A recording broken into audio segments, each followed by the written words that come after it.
E agora a gente vai falar de um tema que é muito importante, né?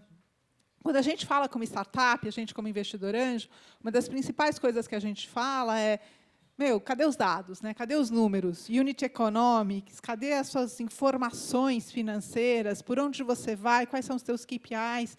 E para o investimento anjo também não é muito diferente. Tanto que na Anjos do Brasil, desde o começo, a gente faz uma pesquisa para saber qual é o tamanho do nosso mercado e o que está acontecendo. Ela tem mais de um propósito. Um deles, obviamente, é o propósito de trazer dados para a política pública. A gente defende muito política pública como uma coisa necessária para incentivar o crescimento do investimento em startups no Brasil. Mas aí, quando a gente vai falar com o regulador, quando a gente vai falar com o executivo, quando a gente vai falar com o legislativo, uma das perguntas que eles fazem, e é uma pergunta extremamente legítima, é: de que tamanho a gente está falando? Né? Qual é o tamanho desse mercado? Como é que isso funciona? E por isso que a gente tem esses dados. Mas também é importante para a gente entender como é que está indo o crescimento, ou não, do nosso próprio ecossistema. A gente tem uma percepção, né? Se você perguntar qual é a minha percepção, Maria Rita, ou de qualquer um, esse ecossistema está crescendo muito. Está mesmo? O quanto que é esse muito? Então, a gente tem feito isso ao longo dos anos. A gente usa uma metodologia que é utilizada pelas principais redes e associações de anjos no mundo. É um desafio levantar dados de investimento anjo. Então, eu agradeço a todos vocês que responderam à pesquisa e já convido os que não participaram esse ano que, a partir do próximo ano, façam essa resposta. Então, a gente utiliza essas informações todas com extrapolação de dados e usando esse tipo de metodologia. E aí eu quero convidar o Cássio Espina, que é o presidente e fundador da Anjos do Brasil. Acho que ele dispensa que eu leia o currículo dele, todo mundo conhece, para compartilhar com a gente como é que está indo esse ano a evolução do investimento anjo. Bom dia ainda, né? Boa tarde, já passamos do meio-dia a todos. É um prazer estar com vocês aí nessa 7ª edição, né? Uma jornada que já está começando a ficar bastante longa, mas muito feliz, eu acho, que a gente vê a evolução, quer dizer, vimos esse painel aqui, né? Foi super bacana mostrar o quanto a gente conseguiu evoluir esses anos todos, né? E essa pesquisa, como eu falei, é para dar subsídios para a gente entender como que está essa evolução do mercado, dentro da missão da Anjos, né? Desde que a gente fundou, teve como propósito o fomento, né? Mais do que só ser uma rede de investidores anjos, é fomentar esse mercado de uma forma bastante ampla, por isso que a gente atua nessas áreas de políticas públicas. E, para isso, como a Rita falou muito bem, a gente precisa de informações, dados, a partir do que vocês fornecem. E, claro, a gente quer devolver isso para vocês como também ferramenta de entendimento, né, de onde vocês estão inseridos. Então, nessa pesquisa, esse ano, a gente, pela primeira vez, inseriu algumas perguntas que até a gente já tinha feito em outras pesquisas, mas a gente achou interessante incluir nessa, porque cria-se uma correlação entre o que está se fazendo e o que se pretende fazer. Tá? Então, eu vou começar por essas respostas. Né? Vamos lá. Aqui. Se me ajudar aqui, deixa eu ver aqui. Está no on? Não. Tá. Não está indo. Se alguém puder me ajudar.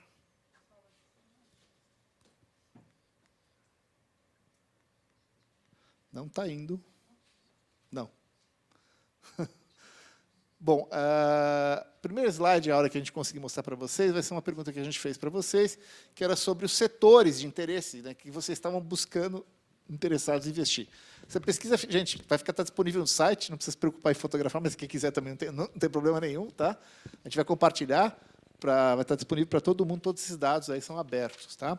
A primeira informação que eu acho que é bem relevante é, né, o tipo de setor. E aí é bem interessante observar, né, o tema fintech é o tema que está sendo mais em voga, acho que ultimamente, e a pesquisa reflete, né, a força desse mercado, né, o interesse que existe, o apetite que existe para investir. Lembrando, né, essas respostas aqui foram respostas múltiplas, né, por isso que, obviamente, que a soma nunca vai dar 100, porque cada investidor podia escolher quantos quisesse, né, indicando isso, enfim, o que ele teria interesse. Né. A gente tem os setores tradicionais, né, a parte de software em geral, né, a gente fala de software mais tecnologia de base, né, enfim, associado a isso, que obviamente tem, né, uma demanda muito alta, mas também tecnologias aplicadas. Né, fintech é uma tecnologia aplicada, né, na área de saúde, que são chamadas health techs, na área de educação, as edtechs, né, softwares as a service em geral, que também são aplicações para empresas, normalmente, servidas para empresas, ou pode ser para pessoas físicas também, mas, enfim, de uma forma bem geral, como software. E a agritech aí estão nos top 5, aí, top 5, top 6 setores aí de interesse. Né? Então, acho que Mas para balizar, que eu acho que foi comentado aqui bem interessante, não significa, poxa, então temos que olhar só essas. Não, existe uma gama enorme, porque eu acho que está muito de acordo com o que cada um conhece, cada um que entende, ou mesmo que não seja sua expertise, mas de alguma forma tem um interesse específico por algum setor. Tá? Isso é só uma referência para se entender o que o mercado está olhando. Acho que isso vale, né, mais como balizador disso. Queria fazer uma observação aqui, a gente colocou o número, mas esse número a gente acha que tem, vamos dizer, uma imprecisão com relação à questão da avaliação, que esses últimos aqui, que é LOTEC e LOGTEC, você vê que foram números extremamente baixos, né? Só que a gente foi analisar isso, na verdade, acho que houve uma pequena falha, quando a gente criou o formulário de pesquisa, acabou esquecendo de especificar o que era LOTEC, né?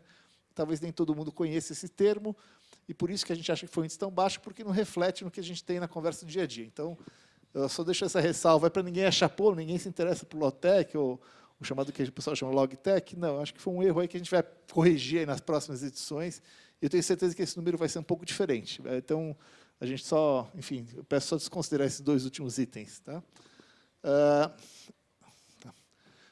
Segunda pergunta que a gente fez foi, ok, tá, mas que tipo de negócio que você gosta de se investir? Né? E a gente usou as denominações que são clássicas, aí, né, o B2G, né, quer dizer, para vendas de negócios para governo, né, teve o menor índice. Né, não é surpreendente, a gente sabe que vender para governo, apesar da, né, especialmente aqui no Brasil, o governo tem uma relevância muito grande na nossa economia, aí chega a quase beirando 35%, 40% da nossa economia, quer dizer, então, a hora que você abre mão de governo, você está abrindo 35%, 40% do potencial de mercado, né? Mas a gente sabe que é um mercado muito difícil de se atuar, enfim, está melhorando, a gente acredita, mas ainda é um mercado complexo, e acho que é por isso que os investidores têm, né, menos apetite. Se bem que a gente tem visto aí movimentos, né? Movimentos até do próprio governo, de tentar, de alguma forma, buscar soluções de inovação para melhorar os seus serviços, né, para a população. Então, a gente acha que, sim, pode ser uma oportunidade, mas a gente sabe, acho que tem desafios, e por isso que acho que os investidores têm menos apetite a isso. Né? Outro dado que eu achei interessante foi o O2O, né, que são os negócios que procuram conectar o mundo online com o mundo offline. Né? A gente teve a apresentação aqui, né, mais cedo aí do case do iFood, que é da Movile, né, que é um exemplo mais clássico de O2O. Interessante observar que hoje também tem um pouco menos de apetite para isso. Acho que houve uma época que estava falando muito em voga isso, né, natural, a gente tem ciclos, né, ondas que passam por isso, mas não significa que não existe interesse. Né? A gente teve aí um índice de pelo menos um pouco mais que um quarto dos investidores dizendo que se interessam por investir em negócios desse tipo. Marketplaces também, né, ou peer-to-peer, teve um momento também. Hoje, vamos dizer assim, a gente tem um índice aí também, um pouco mais de um terço dos investidores dizendo que tem interesse, não é o mais apetitoso, vamos dizer assim, para hoje. Quer dizer, o que está realmente na linha de frente é o B2B. Né? O que a gente ouve falar muito dos investidores, por quê? Porque são negócios que normalmente são pouco menos capital intensivos, né? É discutível, tem gente que fala que isso não é realidade. Tem um desafio que são ciclos mais longos de vendas, né? Vendas sempre, né, quando você está vendendo para empresas, ainda mais se for empresas de grande porte, os ciclos podem levar bastante tempo em termos de vendas. Então, a curva de crescimento nunca é uma curva tão acentuada quanto às vezes você pode ter no B2C. Mas o B2C, a gente sabe que o grande desafio dele é o nível de capital que você precisa aplicar. Normalmente são negócios muito capital intensivos. Né? Então, eu diria assim, agora com, né, a entrada de... Né, já foi citado aqui o SoftBank e outros fundos aí que estão investindo aqui com cheques maiores, talvez o B2C ele volte a estar, vamos dizer assim, se bem que não está tão abaixo do B2B, né? A gente pode ver que não está tão abaixo do B2B ainda, quer dizer, mostra que tem um bom apetite apesar disso, e a gente acha que pode até isso crescer e se expandir mais. Mas, enfim, hoje a bola da vez, sem dúvida nenhuma, está no B2B, aí, que é quase, né, a totalidade, quer dizer, dos investidores, o bem próximo a isso, tem interesse em olhar negócios desse tipo. Tá bom? Bom, então, enfim, isso aqui é mais para vocês terem um retrato. Agora, o dado que a gente vai querer, assim, que a gente sempre diz que é o dado mais relevante da pesquisa, é o volume de investimento. E esse ano a gente teve, esse ano que eu digo, sempre pensando que é 2018, né? Essa pesquisa é base 2018.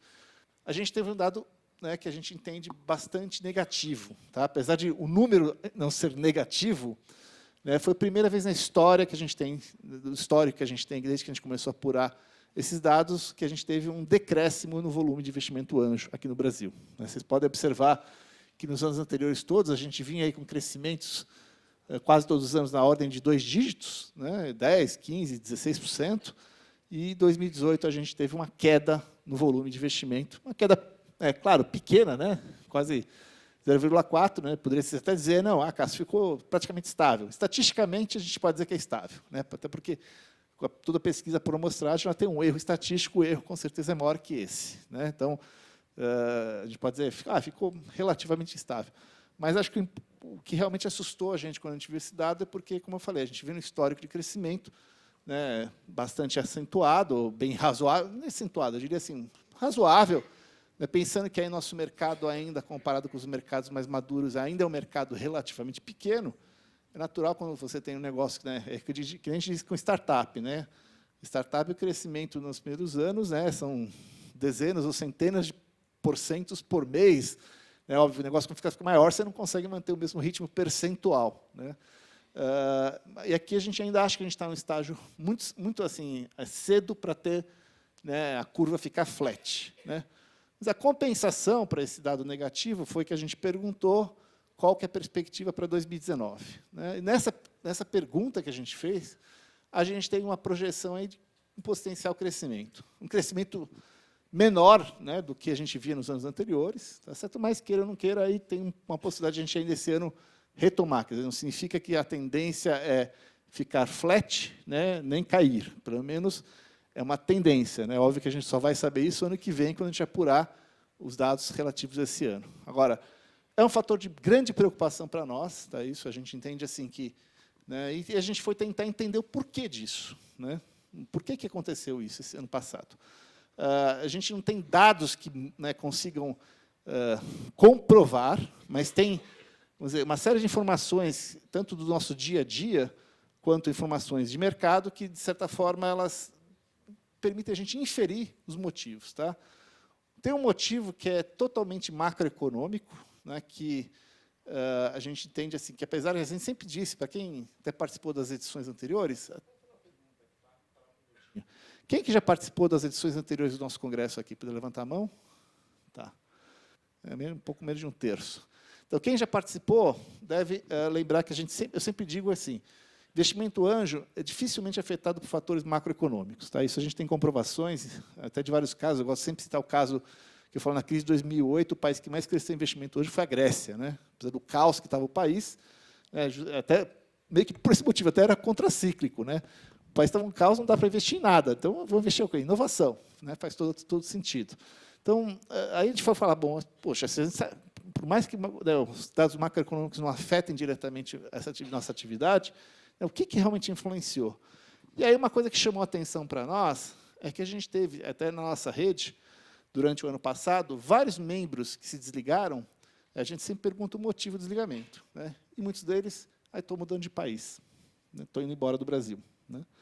E a gente falou, bom, será que isso é um fato? Né?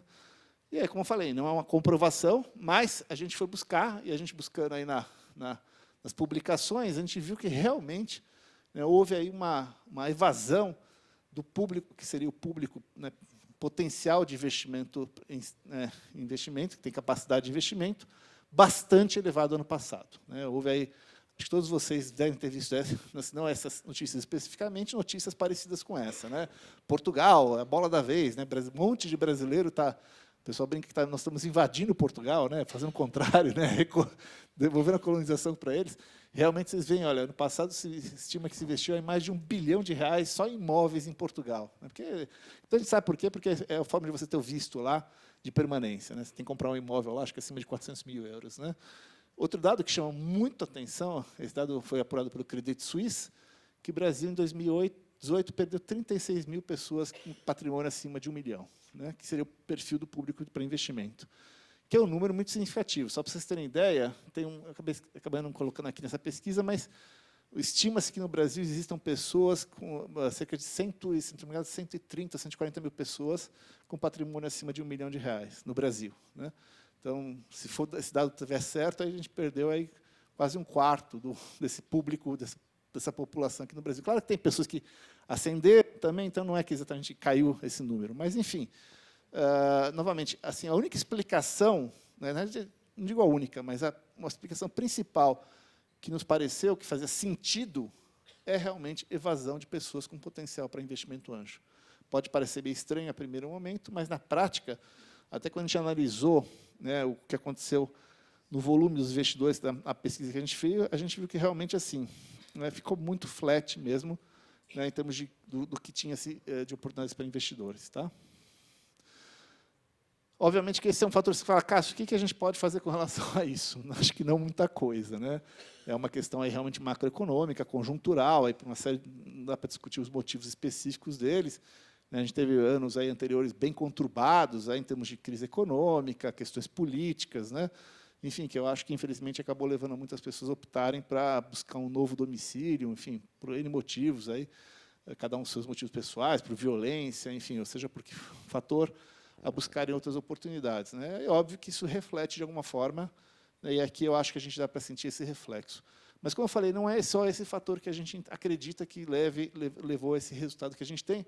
Existe um outro fator que já faz assim, há um bom tempo que a gente entende que é um limitante na expansão do crescimento do investimento anjo, que é a questão da tributação. Acho que todos vocês estão cansados de me ouvir, né, mas não adianta, a gente vai ter que repetir isso N vezes, porque, sinceramente, não faz o menor sentido isso. Né? Quer dizer, não faz sentido. Não, quem está isento aqui, não estou dizendo quem está isento. Quem está isento é que tem motivo para estar isento, né? Senão não teriam dado isenção. Né? Então, ok, faz sentido investir estrategicamente para a área imobiliária, é importante, expansão, ok. A gente não é contra, não temos nada contra isso. O que não faz sentido é se eu estou investindo num negócio que tem um risco muito mais elevado que outros negócios, que tem um potencial, a gente sabe, gerar valor, gerar riqueza muito elevado, né, no mínimo tanto, né, aí eu posso, né, puxar um pouco a sardinha para o nosso lado, até maior que eu acho que esses outros setores, você fazer uma tributação, né, quando você dá para ver isenção para esses outros. Então, óbvio, eu como investidor, quando olho isso, pô, mas para que eu vou tomar um risco alto e ainda no final você ser tributado, você pode tomar um risco muito menor, claro, com um potencial de ganho menor, tá? Também não quero desincentivar vocês que estão aqui, senão o pessoal fala, pô, cara, você está falando para a gente investir mais em startup? Não. Óbvio, é um risco maior com um retorno muito maior, também potencial. Em relação ao risco-retorno é diretamente vinculado. Mas, assim, novamente, né, do ponto de vista que a gente entende pela ótica de incentivo, de estímulo, não faz o menor sentido a gente ter esse cenário hoje, e é realmente uma coisa que a gente entende assim, que isso precisa mudar. Se não mudar, né, o que a gente viu aí esse ano acontecendo no passado, né, esse ano, se tudo der muito certo, a gente vai crescer 5%, que é irrisório, né, eu acho que perto do que a gente precisa crescer, vou mostrar para vocês isso, né, então a gente tem que realmente mudar esse cenário de uma forma ou outra. Bom, teve um outro lado aqui também interessante, que aí já é uma pequena boa notícia, né? Apesar da queda, ou pequena queda no volume de investimentos, a gente teve um pequeno crescimento no número de investidores. Você fala, Cássio, não estou entendendo essa história. Né? Pô, como é que é isso? Você falou que saiu muitas pessoas, né? A gente mesmo, quando, né, apurou os resultados, até falou, tem alguma coisa errada nisso. Né? Mas a gente foi, vamos entender mais a fundo. Os dados, esses cálculos, né, verificamos os cálculos, estavam todos corretos, tudo certo, de acordo com a metodologia que a gente sempre aplicou, e a gente foi buscar analisar os números mais a fundo para entender essa lógica e porquê disso. Né? E aí que a gente, importante, assim, todos, né, a gente sempre colocou isso claramente, assim, existem, na metodologia que a gente usa, dois perfis de investidores, né, o que a gente chama de investidores proativos e os investidores passivos. Né? Qual a diferença? Proativo são vocês que estão aqui, né, mas todos aqueles outros que estão ativamente buscando oportunidades para investir em startups. Né? Os passivos são aqueles que são também pessoas do mesmo perfil, mas que não estão ativamente, né, o que aparece. É o Rodrigo aqui, que sentou aqui na cadeira e falou, apareceu a oportunidade, eu vou lá e visto. Né? Enfim, são dois contingentes diferentes que têm comportamentos diferentes, é natural. Né? Quem está proativo está buscando, está crescendo. E o que a gente observou nos dados é que a gente teve um crescimento significativo do número de investidores que se tornaram proativos, ou que já tinham até feito algum investimento passivo, ou que nunca tinha feito um investimento e que resolveu querer. Tá? Então, esse é um público que é uma boa notícia, que está crescendo. Tá? Tem mais gente querendo buscar investimentos em startups. Né? O lado negativo, que realmente caiu mesmo, né, significativamente, foi os passivos, né, que é justamente esse público que já não está buscando muita coisa e é que a gente entende que são aqueles que resolveram, uma parte deles, né, migrarem. Tá? Então, foi aí que puxou para baixo o valor de investimento, mas que, na quantidade de investidores, foi compensado por esses novos investidores. E um dado também que corrobora muito isso, né, uma pergunta que a gente fez na pesquisa foi quando foi o primeiro ano de investimento. E olha que interessante, a mediana do primeiro ano de investimento foi 2017. Quer dizer, se a gente dividir aí na metade o número, a amostragem, né, que a mediana te diz, na metade nós estamos em 2017 foi o ano de início que a maior parte dos investidores, né, ou pelo menos a mediana dos investidores, começou a investir. Então, a gente vê assim, muita gente nova, né, buscando ser proativa, né, isso obviamente, estamos falando dos investidores proativos, que começaram a buscar esse mercado. Então, a gente vê que, assim, apesar da conjuntura não ser a conjuntura mais positiva, a gente ainda tem acho que esforço que é feito coletivamente, de estimular, né, investimentos, tem trazido, mas isso não é o suficiente. Acho que o recado final que eu queria, na conclusão, é todo esse trabalho que a gente tem feito, junto com outras redes, com os outros grupos de investidores que são parceiros nossos, por mais que a gente estimule, se criem novos grupos muito ligados às universidades, né, os luminais, né, então você vê que tem N grupos surgindo aí, Poly Angels, né, MIT Angels, enfim, que são super bacanas, mas não são suficientes para compensar a perda que a gente está tendo de potencial de investimento. Tá? Essa é a conclusão final que a gente tem. Então, por isso que a gente entende assim, se a gente realmente não tiver uma política pública de estímulo, né, a gente não vai conseguir recuperar o nível de crescimento, ou nem só recuperar o nível de crescimento, né, atingir o nível de crescimento que eu vou mostrar para vocês que é necessário. Outra boa notícia, ainda pequena, modesta, mas acho que para um ano crescer 20% não é nada mal, né? Tivemos um crescimento aí do número de investidoras anjo, né? De 10% passou já para 12%, né? 20% de crescimento, né? Tá certo? A Bahrein está comemorando porque ela é uma grande fomentadora desse mercado, tá certo? E realmente a gente acha que isso é muito importante, sem dúvida. É um tipo de, né, essa participação junta, a gente acha que é fundamental, porque a gente sabe que isso traz muito ganho para todo mundo, para os empreendedores e para os investidores que estão investindo conjuntamente. Tá? Outro dado que a gente acha que que no fundo é a conjunção dos dados anteriores, que é o sempre a gente diz assim, quanto em média um investidor anjo investe por ano? Tá? Isso é média por investidor, não é por investimento. Tá? Então, um investidor anjo, média, claro, em função da queda do volume de investimento e o pequeno aumento do volume, houve uma queda que também mostra corrobora, como eu falei, quer dizer que existem mais investidores iniciantes começando a investir. É normal, quando o cara começa a investir, investe um pouco menos, pelo menos no seu primeiro ou segundo ano de investimento, depois ele começa, às vezes, até a aumentar um pouco o volume de investimento dele. Né? Mas também podemos dizer que ficou, estatisticamente falando, praticamente estável em relação ao ano anterior. Tá? Bom, aqui, né, um dado que eu sempre mostro, acho que eu também vou repetir, para quem já participou dos outros, é aquela história que a gente já diz sempre. Né? Quando a gente compara o Brasil, por mais que a gente tenha um número que seja um número, né, já, enfim, razoável, a gente ainda vê que a gente é muito pequeno. Né? Nós estamos muito atrás do que a gente deveria estar. Né? Se a gente pegar, né, aí eu considero que o PIB, a relação do PIB do Brasil com os Estados Unidos é cerca de 10% em média, né?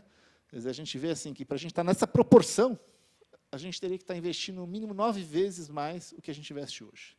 Então, vocês podem observar, quer dizer, que mesmo que a gente tenha esse ano 5% de crescimento, é um ritmo que não vai, para a gente chegar a ter um patamar comparável, né, são décadas para conseguir atingir. Então, a gente está realmente muito aquém do que a gente precisa estar, e a gente, como eu falei, isso mostra que, se, assim, ou a gente realmente olha isso com atenção, né, e quando digo a gente, realmente são os entes públicos, aí, os agentes, a gente sabe que só um fomento massivo é que vai mudar esse cenário. Né?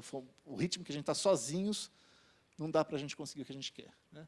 E aí, usando as referências internacionais, né, trouxe algumas novas referências importantes, que são, assim, você vê, não são só Estados Unidos, não é só Europa, que está estimulando investimento anjo. Né? Quer dizer, você vê aqui, Rússia, né, também deu isenção, China, Índia, aqui não está, mas Argentina também, mesmo com a crise ano passado, criou uma política de estímulo e isenção para investidores em startups.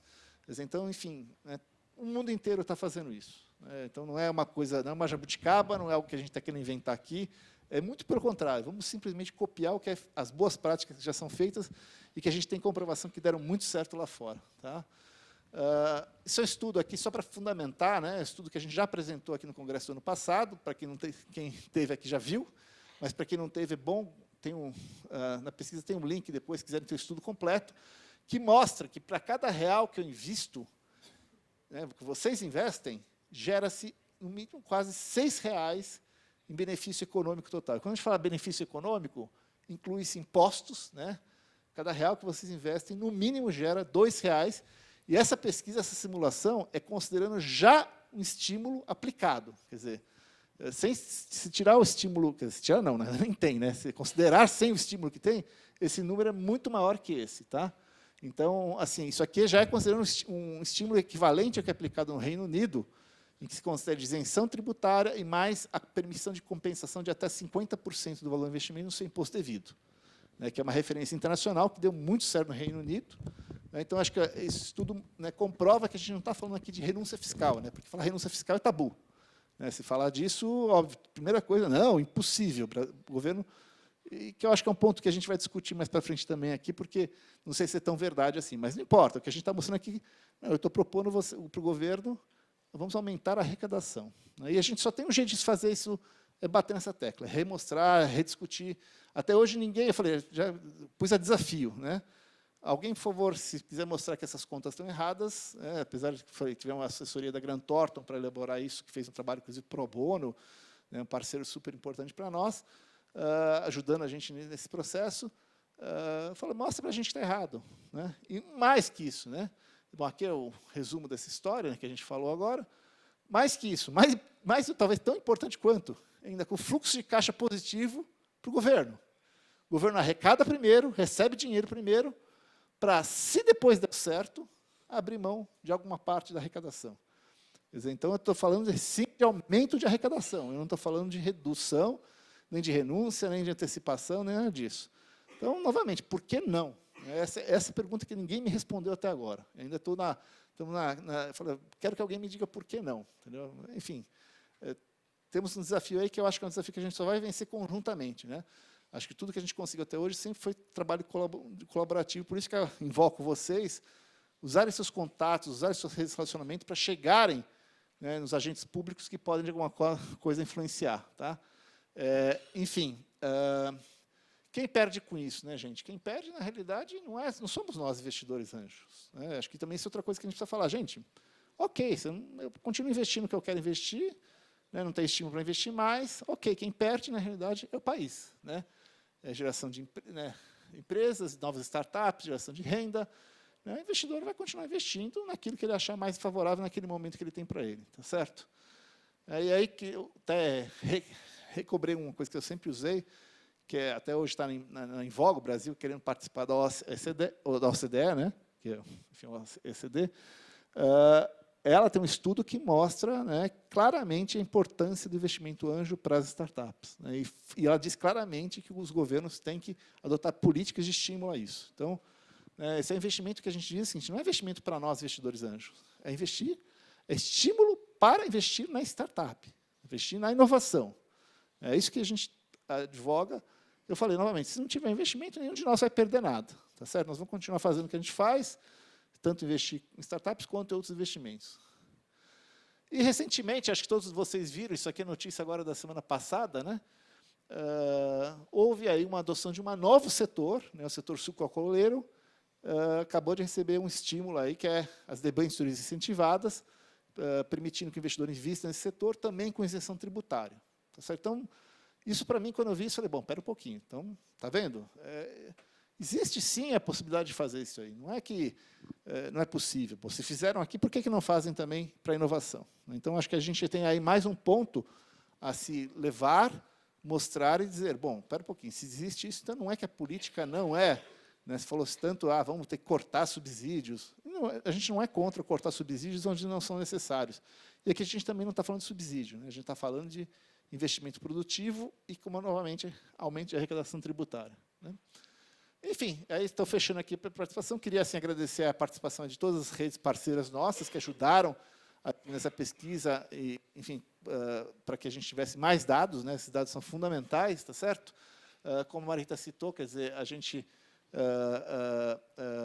é uma pesquisa para amostragem estatística, mas usando metodologias que a gente sabe que são comparáveis com o que a gente tem internacionalmente, por isso que, enfim, a gente entende que são dados muito relevantes para a gente conseguir junto desenvolver nosso ecossistema, né, e também defender ele perante o que a gente entende como os agentes que podem fazer a diferença. Tá bom? Era isso, obrigado aí pela atenção de vocês.